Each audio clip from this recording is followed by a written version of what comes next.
In QuickieLand, there are goods X and Y, which are produced with capital and labor. Half a unit of labor and one-third a unit of capital can produce 1 unit of X. A quarter unit of labor and a half unit of capital can produce a unit of Y. There are 100 units of labor and 150 units of capital. If QuickieLand produces 100 units of Y efficiently and the international price of Y is one-third of a unit of X, QuickieLand will fully specialize in producing Y. True or false? Explain.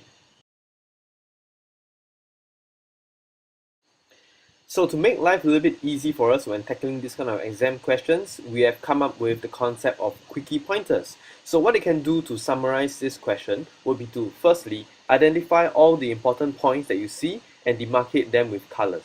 Now the second thing you have to do is to cancel out all the words that have got not much of a meaning at all. For example, these are the words that have been colored gray and have been slashed through with a line. We now know that for the production of X, QuickieLand needs half unit of labor and a third unit of capital. For the production of Y, it is going to need a quarter unit of labor and half a unit of capital. Another piece of information that we need is that QuickieLand has got a maximum of 100 units of labor and 150 units of capital. And moving on to the next point, we know that QuickieLand is producing 100 units of Y efficiently. What this implies is that QuickieLand is actually on the PPF given the word efficiently. Now let's move on to the next point. We also know that there is an assumption that the international price of Y is going to be one-third X per unit of Y. So what does this quickie pointer imply? Well, this implies that we need to find the opportunity cost of producing Y. And this leads us to the next point, but before we go there, in order to find the opportunity cost of Y, we know that we need to identify the PPF. So we're going to identify the PPF later in the suggested solution. And moving on to the last point, we know that the question is asking us whether QuickieLand is going to specialize in the production of Y given that level of international price, which is one-third X per Y. So is this statement true or false? We will now take a look at this in the Quickie POV suggested approach. I will first begin by summarizing certain things that I have in my quickie pointers. Now, the first thing I can conclude is that 1 unit of labor can produce either 2x or 4y. Now, I'm going to explain how I get 2x or 4y. I'm just going to start with the 2x first. So if you notice that half a labor would give me 1x, this simply means that 1 labor would give me 2x. So it's just 1x multiplied by 2. And for 4, if I know that 1 quarter of a labor gives me 1y, I know that 1 labor is going to give me 4y. And now I'm going to just take a look at what capital can produce for me. I know that it can produce either 3 units of x or 2 units of y. And again, let's take a look at 3x. I know that a third of k will give me 1x. Therefore, 1k will give me 3x. The same procedure goes for 2y. So if it's half a capital is 1y, 1 capital will then give me 2y. Okay, so I've already concluded this part of my quickie pointers. The first pointer has already been gone. And now we're going to go on to the next stage. Well, the next step is pretty obvious if you have watched the lecture series. We have to write down the constraints. So beginning with the labor constraint is going to be this following equation that you see right here. And how I got the half is simply flip 2x around. And for 4, I'm going to flip 4y around. And check out this number 100 over here. Okay, I'm actually moving on to the second quickie pointer right here. I know that with labor, I can produce a maximum of either 200x or 400y. So obviously there will be 0 of the other good. So if I'm going to put in either one of these figures into the equation, I'm going to notice I'm going to get back 100. Okay, this is something that is refreshing for your lecture series that you have watched previously. So this is based on the assumption that the resources are maximized. Okay, therefore I must always get 100 units of my labor on the right hand side. Now looking at the capital constraint, this is going to be the same thing. I'm going to flip 3x around into 1/3 x, and I'm going to flip 2y into half y. Okay, so this is the normal procedure for coming up with the constraints for each resources. So I've already successfully tackled my second quickie pointer. So we know that a subset of the third quickie pointer will be to find out the PPF, and that's what we are going to do right now. So I'm going to start by drawing my y-axis as well as my x-axis, and I'm going to begin with the labor constraint. Now I know that for labor I can produce a maximum of either 200x or 400y. That gives me a straight line that you see over here, and that is my labor constraint. Now the same approach goes for the capital constraint. So I know that capital, a maximum I can produce in terms of x is going to be 450x and 300y. I'm going to connect the two lines together, and I'm going to have my capital constraint. Just to complete my side notes, I know that capital can produce a maximum of either 450x and 0y or 0x and 300y. Okay, so now I'm going to move on to the next step, which is pretty easy. I'm going to identify the PPF, which is this green line that you see over here. If you have no idea why this is a PPF, I think you can go and check out the lecture series in the other video sections. Alright, so the green line is the PPF, and now what I need to do is to find out what is point A. Okay, I need to find out the intersection point of the two constraints. So to find point A, I'm going to take this constraint, which happens to be my labor constraint, and you notice that the less than or equal sign has been changed to an equal sign because we are assuming efficiency, and QuickieLand actually maximizes its resources. So I'm going to multiply all the figures by 4 to get this, and I'm going to isolate y on the left hand side. Alright, next I'm going to take my capital constraint, which is this equation over here. I'm going to substitute y equals to 400 minus 2x into y. And I'm going to get this, 1/3 x plus half multiplied by the entire equation equals to 150. And I'm just going to expand everything, and my objective would be to simply solve for x. And after doing all the algebra, I noticed that x equals to 75. So I'm going to take x equals to 75, and I'm going to substitute this into either my labor or my capital constraint. So I'm just going to take the labor constraint because it is made out of whole numbers, it is easy to see. So I'm going to see that y equals to 250 at point A.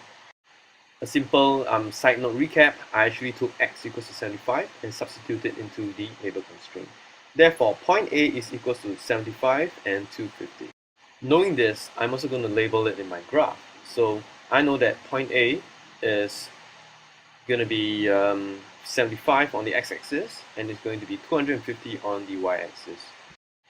So now I'm going to whip out my quickie pointer one more time, and we're going to take a look at point number 3.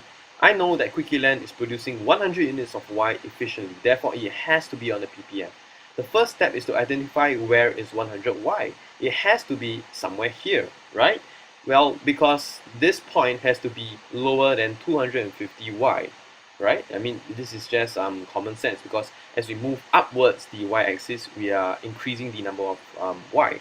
So to be on the PPF, that's where point B is. So being on point B, this means that QuickieLand is producing the 100 units of y efficiently. So therefore, point B is supposed to be on the PPF itself. The next thing you should do is to obviously write down what you have been thinking in your mind so that the examiner knows what's going on in your brains, right? So I'm going to write, by producing 100 units of y efficiently, QuickieLand is on point B on the PPF. I have now successfully satisfied the third quickie pointer, okay, which is the green one over here. Now the next step will be to find out what is the opportunity cost of producing y. Now, since the economy is on point B, this means that they are actually on the labor constraint, right? So at point B, the binding constraint is labor.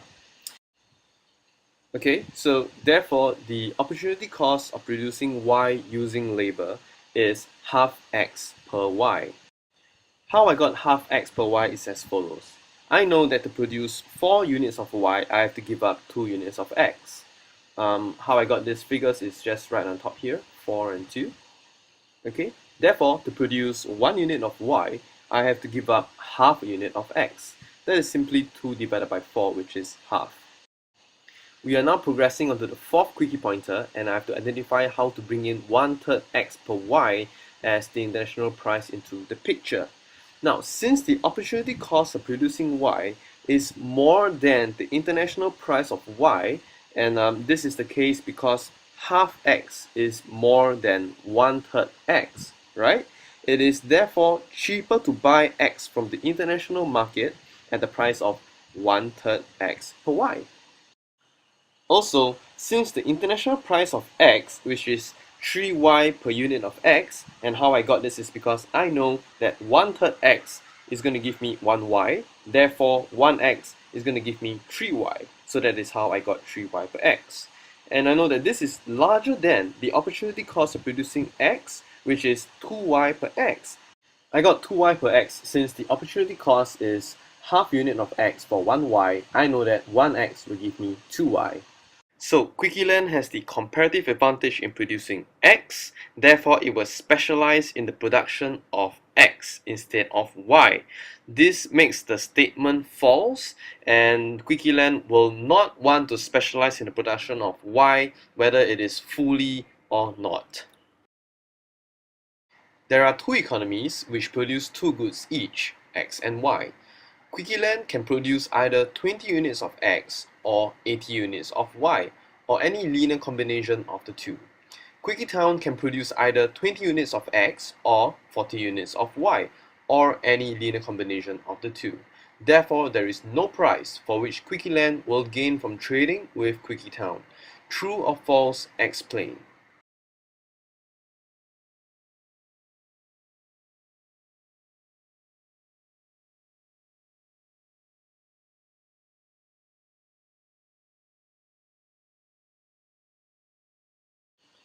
The quickie pointers in this question are pretty straightforward. Now we know that QuickieLand can produce a maximum of either 20x or 80y. As for QuickieTown, they can produce a maximum of either 20x or 40y. In the last quickie pointer, the question is asking us whether it is true that there is no price at which QuickieLand will trade with QuickieTown. So what does this quickie pointer imply? It implies that we have to find what we call the comparative advantage in each economy. And we know this implication because only when the opportunity cost of the producer or specialist is less than the international price of trade, and the international price of trade is less than the opportunity cost of the buyer or the non-specialist, then both parties will stand to gain from trade, therefore trade will occur. Now this condition holds because this portion of the condition shows that there is profit to the producer or the specialist, and the other portion shows that there is going to be consumer surplus. We will explain this in detail later during Quickie POV. And when we talk about comparative advantage, we know that we need to find the opportunity cost of production for QuickieLand and QuickieTown.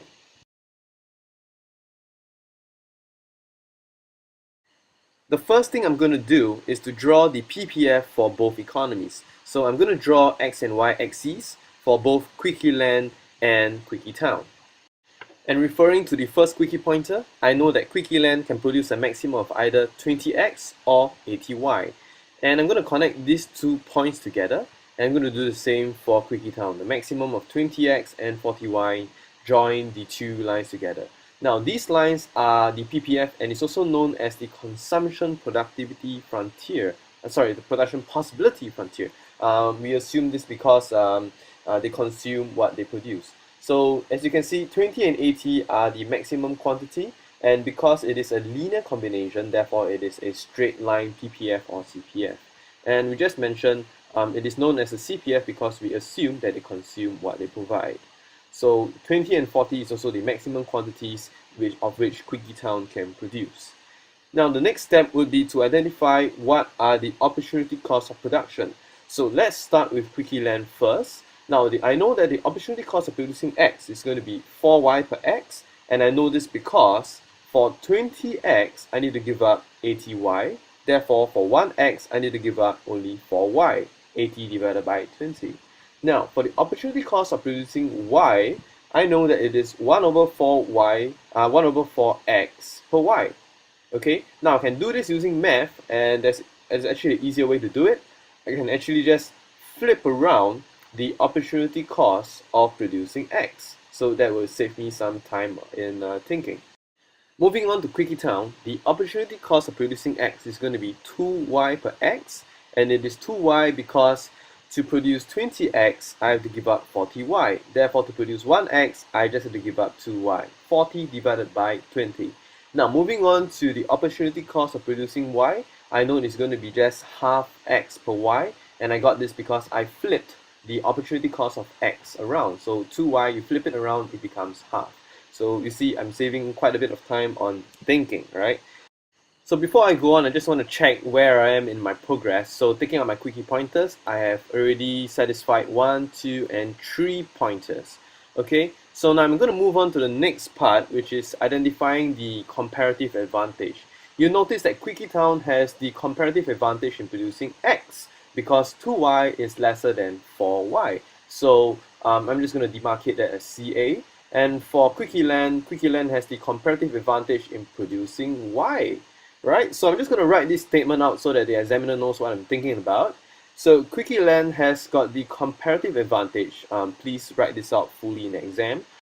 Since its opportunity cost in producing y is less than QuickieTown's opportunity cost in producing y. This is so because 1 over 4x is lesser than half y. As for QuickieTown, it has the comparative advantage in producing x because its opportunity cost in producing x is lesser than QuickieLand's opportunity cost in producing x. This is so because 2y is lesser than 4y. So we have now satisfied a condition in the third quickie pointer, which is to identify the comparative advantage in each economy. Now let's take a look at the condition for trade. Okay, we know that the condition for trade is as follows. The opportunity cost of the producer who has the comparative advantage has to be less than the international price, and the international price has to be less than the opportunity cost of the buyer.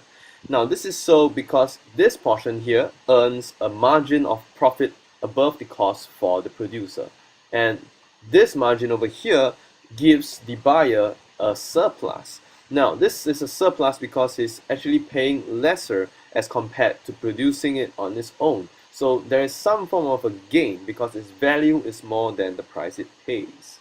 Okay, so let's take a look at good X first. The opportunity cost of the producer, which is over here, 2y per x, alright, has to be less than the international price, which is something that we'll talk about later, and the international price has to be less than 4y per x, which is QuickieLand's opportunity cost in producing x. And the opportunity cost of the producer of y, which is 1 over 4, as you can see here. Okay, so that's 1 over 4 x per y. This has to be lesser than the international price, which the price has to be less than half x per y, which is QuickieTown's opportunity cost in producing y. So let's see if maybe 3y per x will satisfy this condition. Flipping it around will give me the international price for good y. Okay, so you see, it's that easy to find it in terms of good x or good y, right? So I'm going to notice that 1 over 3x is indeed in between 1/4 and half. So the condition for good y is satisfied. Now let's take our quickie pointers back, and I've satisfied this, and I know that trade is going to occur. Okay, so I'm going to write the following statement. Therefore, if the international price is 3y per x or 1 over 3x per y, there will be trade between QuickieLand and QuickieTown. Well, I forgot to write the word will there. Assuming rationality. Now, let me explain some of the words in this statement. The word or is there because there is only one international price, alright? The word or refers to quotes in either in terms of good X or good Y, right? Now, let's talk about the term rationality. We are now assuming that they are going to maximize the consumption, right? So that's why there is going to be trade, and that's why the PPF is also the CPF. So that's my international price, 3y per x and 1 over 3x per y.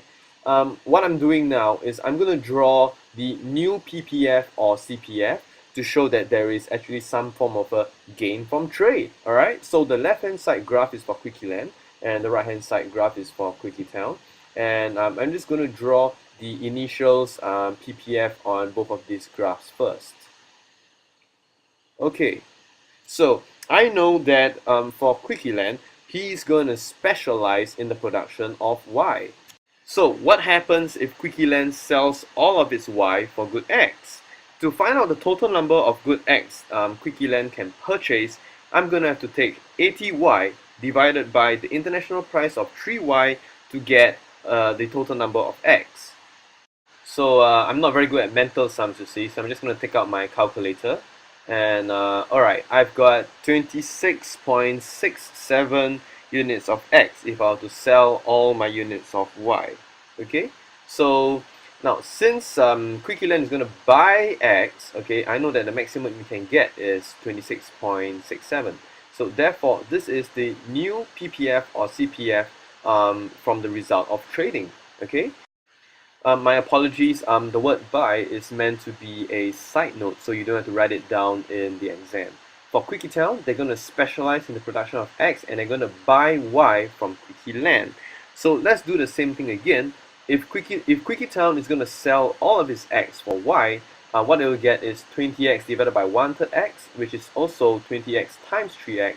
They can get a total of 60 units of Y if they were to sell everything, right? So going to the graph, 60 will be somewhere here.